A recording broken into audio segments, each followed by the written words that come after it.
Assalamualaikum warahmatullahi wabarakatuh. Dear students of Universitas Terbuka, this is the 8th or last meeting of our online tutorial session. In this session, you will learn how to make an appointment in business.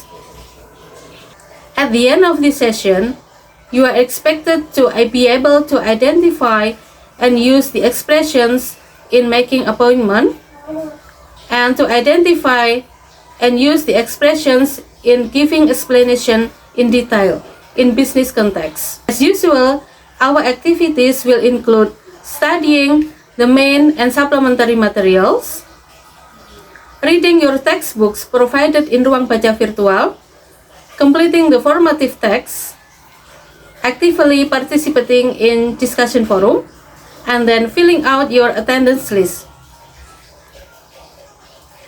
I hope you follow the session enthusiastically with dedication.